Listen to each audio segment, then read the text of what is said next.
Estimados, buenas tardes.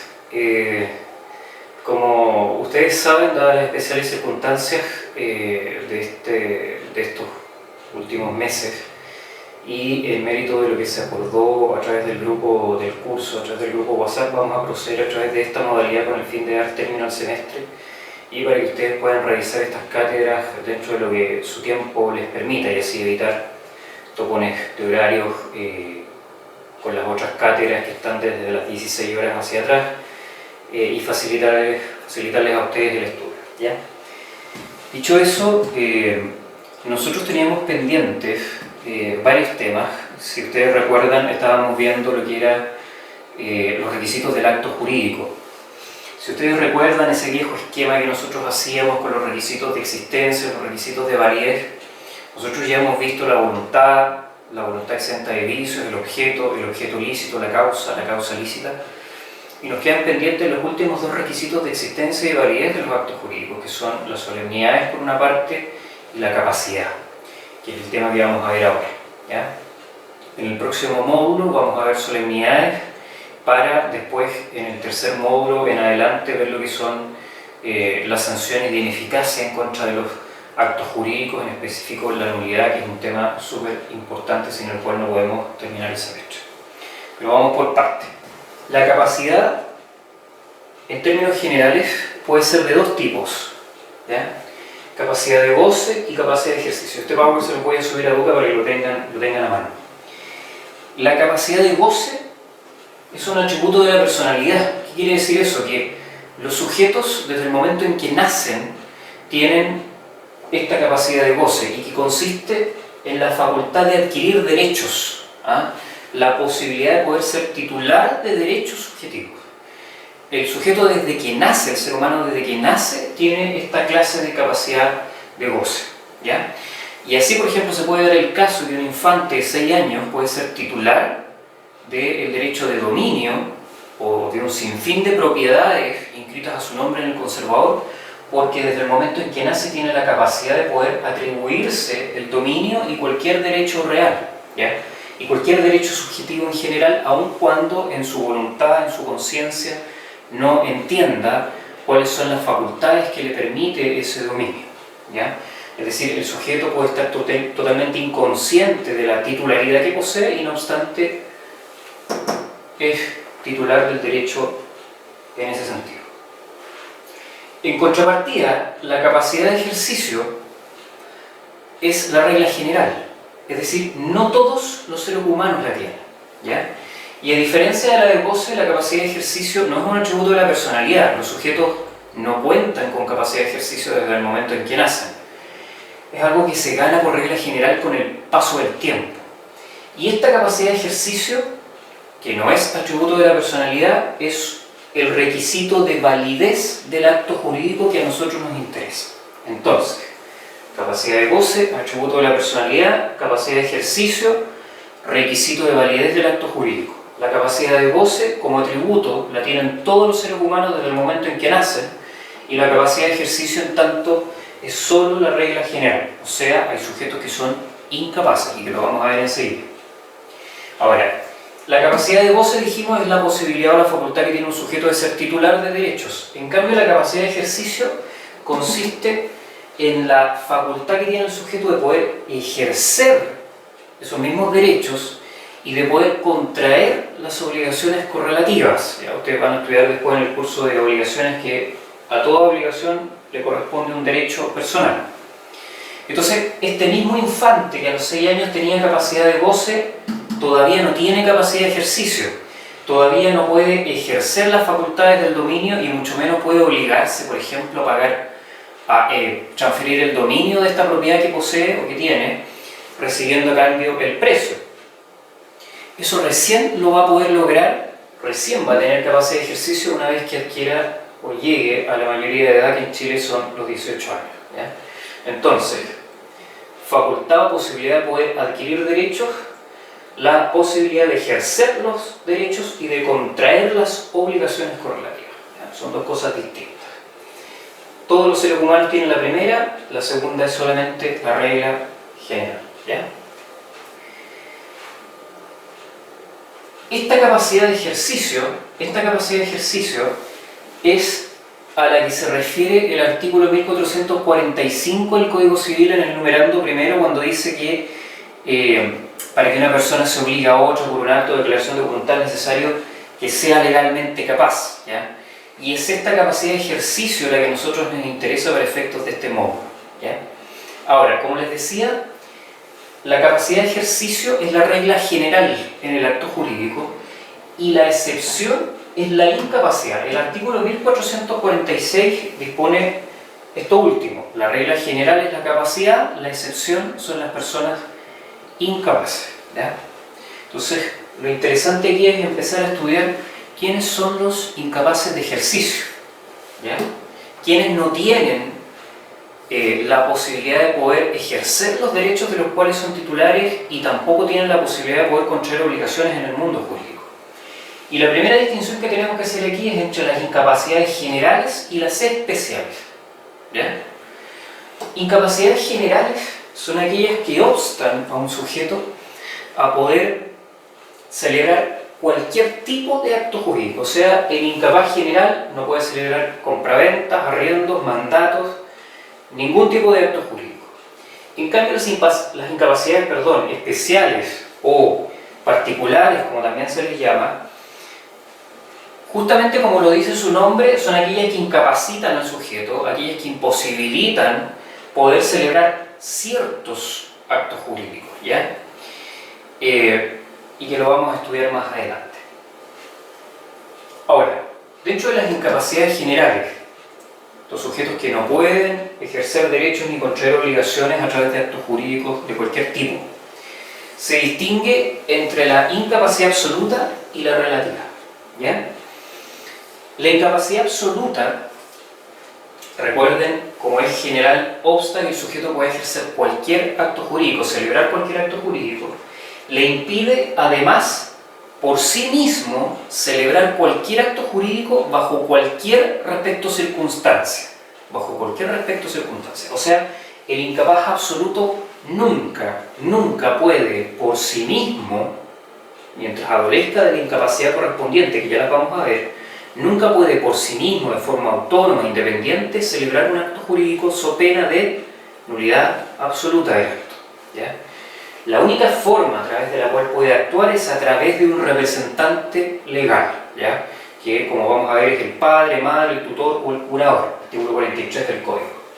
De tal forma que en el caso del incapaz absoluto, si él, por ejemplo, es propietario de un bien y surge la necesidad de vender ese bien o la oportunidad de obtener un precio sustancioso por la propiedad, es el padre y la madre los que tienen que comparecer a la notaría y firmar la compraventa en representación del hijo. No puede ir el infante ante el notario a estampar la firma en la escritura. En cambio, la incapacidad relativa, al igual que en el caso anterior, obsta a que el sujeto pueda comparecer por sí mismo a celebrar actos jurídicos, salvo excepciones, ¿ya? Y es ahí donde está la diferencia con la incapacidad absoluta, porque el incapaz relativo, por regla general, no puede celebrar actos jurídicos por sí mismo, salvo algunas excepciones. ¿Y cuáles son esas excepciones? O como dice el Código, ¿cuáles son estos respectos o circunstancias en los cuales este incapaz puede actuar? Bueno, primero puede actuar por sí mismo a través de la autorización de su representante legal, ¿ya? O sea, si el representante lo autoriza para actuar, él puede celebrar un acto jurídico. O incluso en algunos casos, el incapaz relativo puede actuar de forma autónoma, independiente en ciertos y específicos actos jurídicos que la ley señala, como por ejemplo sucede con el reconocimiento de un hijo, el otorgamiento de un testamento, o cuando el sujeto actúa dentro de lo que se denomina su peculio profesional o industrial, ¿ya? Que es en definitiva el patrimonio que él se hace a través del ejercicio de su profesión, por ejemplo, ¿ya? Que son casos excepcionales, pero están ahí en el Código. Ahora, incapacidad absoluta. ¿Quiénes son los incapaces absolutos? ¿Quiénes son estos sujetos que bajo ningún respecto o circunstancia pueden actuar por sí, sino que siempre tiene que comparecer el papá, la mamá, el tutor, el curador o el adoptante también? En primer lugar tenemos a los dementes, ¿ya? Los dementes. Ustedes saben que el código es decimonónico y utiliza un lenguaje que hoy en día es bastante desafortunado. En ese entonces se llamaba demente a aquellas personas que hoy en día adolecen de ciertos trastornos o anomalías psiquiátricas, ¿ya? En palabras sencillas, el demente, según Bello, era aquel sujeto que estaba enajenado mentalmente, el sujeto privado de la razón, ¿ya? En términos más específicos, podemos decir que el demente es aquel sujeto que adolece de un trastorno o anomalía psiquiátrica que de forma grave le genera una deficiencia, primero en sus facultades intelectuales y o en sus facultades volitivas, ¿ya? En la voluntad. Se entiende que hay una deficiencia grave desde el punto de vista intelectual cuando el sujeto no puede discernir entre lo que es correcto y lo incorrecto, o cuando no puede entender lo que es riesgoso y lo que no lo es. Y se entiende que también hay una falta, una grave deficiencia volitiva cuando el sujeto no tiene capacidad de autocontrol. Ahora, ejemplos de esto son la esquizofrenia y la maníaco-depresión, ¿ya? Ejemplos de sujetos que pueden ser calificados de dementes. Ahora, habiendo entendido el concepto, es importante entender a qué se refiere la interdicción por demencia.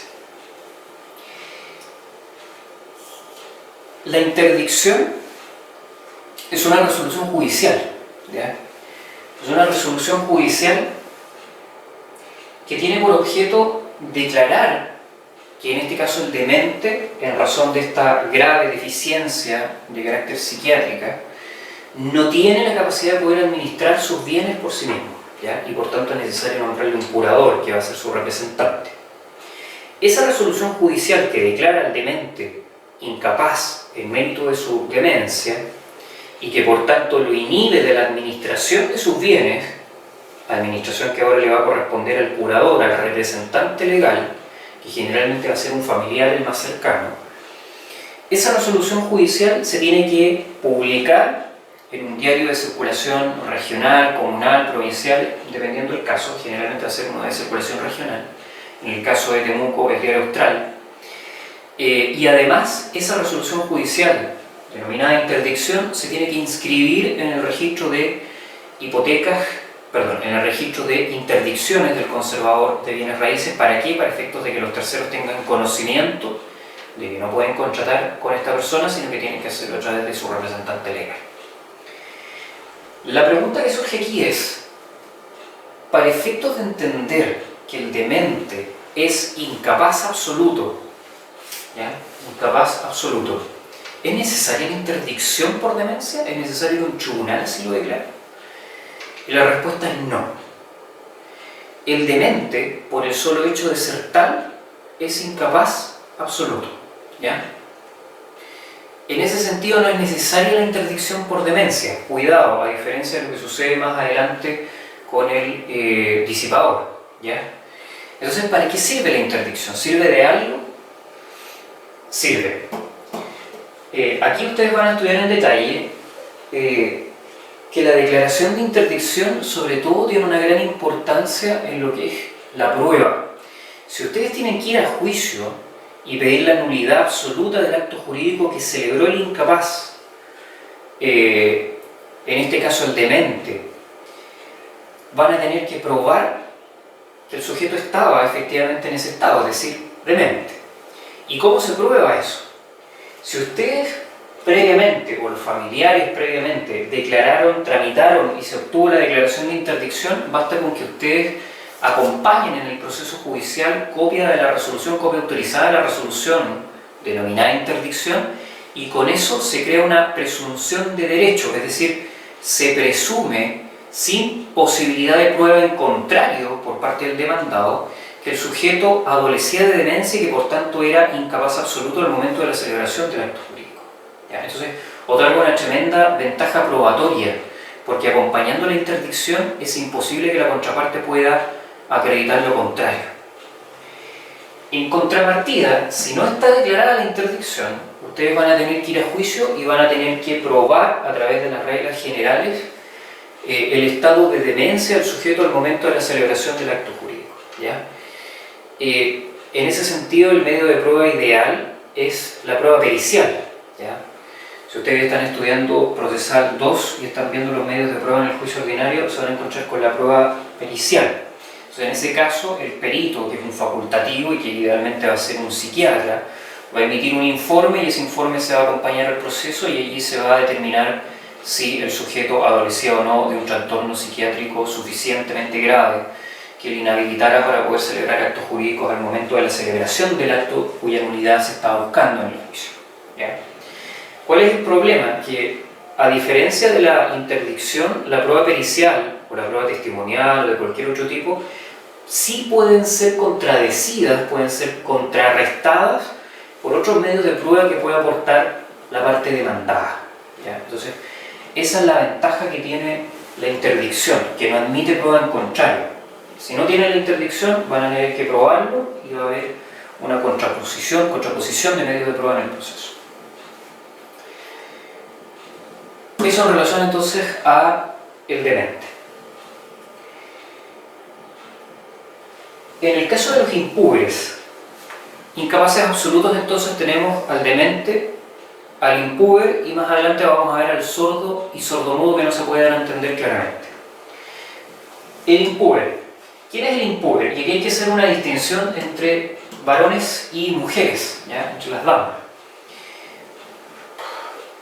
La pubertad, desde el punto de vista biológico y por regla general, se alcanza en el caso de las mujeres a los 12 años y en el caso de los varones a los 14. Ustedes saben que la pubertad, las mujeres maduran antes y llegan antes a la pubertad. Y esa diferencia biológica se refleja en el derecho cuando se establece que son incapaces absolutos los impúberes. En el caso de las mujeres, son impúberes cuando son menores de 12 años, es decir, cuando todavía no han llegado a la pubertad. Las menores de 12 años, entonces, en el caso de las damas, son impúberes, y en el caso de los varones, esta incapacidad absoluta es más extensa en el tiempo, porque los varones menores de 14 años son aquellos que adolecen de incapacidad absoluta en mérito de la alcanzado todavía la pubertad. Entonces, en palabras sencillas, desde el nacimiento hasta los 13 años, los varones son impúberes y por tanto incapaces absolutamente. Y desde el nacimiento hasta los 11 años, las mujeres son impúberes y por tanto incapaces absolutas. Una vez que alcanzan los 14 y los 12 años en adelante, cambia el esquema, y lo vamos a ver más adelante. Ahí se avanza a la incapacidad relativa, ¿ya? Entonces, hombres menores de 14, mujeres menores de 12 son incapaces absolutos y por tanto no pueden actuar por sí mismos, sino que tienen que actuar a través de su representante legal, que generalmente van a ser los padres que están cuidando a estos menores.